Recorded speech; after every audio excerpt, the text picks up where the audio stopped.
এটি আবেগ বিচাৰি জীৱনত হাজাৰ ধুমুহা আহে, বহুত অনিষ্ট কৰি থৈ যায়। ভাগি পৰা ডালবোৰেও এজাক বৰষুণৰ সান্নিধ্যত নতুনকৈ পোখা বিচাৰে, সেউজীয়া পাতৰ সুবাস বিচাৰে। মানুহৰ জীৱনলৈও প্ৰেম আহে আৰু অনুভৱত এজাক মৃদু বতাহে কোবায়। অজানা শিহৰণ, যি শিহৰণত সপোনবোৰ নতুনকৈ শিপায়। মৃদু কঁপনি দূৰ দূৰকৈ কঁপাই ছাতি বচোৱা এক চঞ্চল আবেগ, য'ত উৰি ফুৰে জীৱনৰ ৰং, আঁকি দিয়া আন্ধাৰতো মিঠা আবেগ। কিছু অভিমান, নীলাভ আকাশত উৰি ফুৰা মুক্ত পক্ষীৰ জীয়া গান। কেতিয়াবা প্ৰেমক অমানিশায়া কৰে, য'ত পুৱাৰ স্নিগ্ধ সুবাসত দুবৰি নিয়ৰ কণা নিজিলিকে এৰি যায় আন্ধাৰত এদিনৰ কংকাল।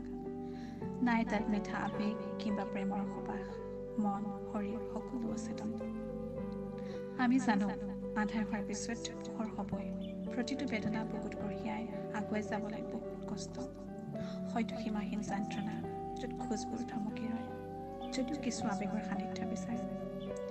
কিছু সফল হয় আৰু নতুনকৈ আৰম্ভণি হয় অনুভৱৰ।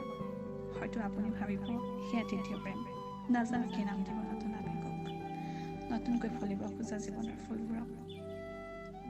মাথো কিছু আবেগে খুন্দা মাৰে, প্ৰশ্ন হয় নিঃসংগতাৰ সংকোচনৰ প্ৰেম হ'ব পাৰে।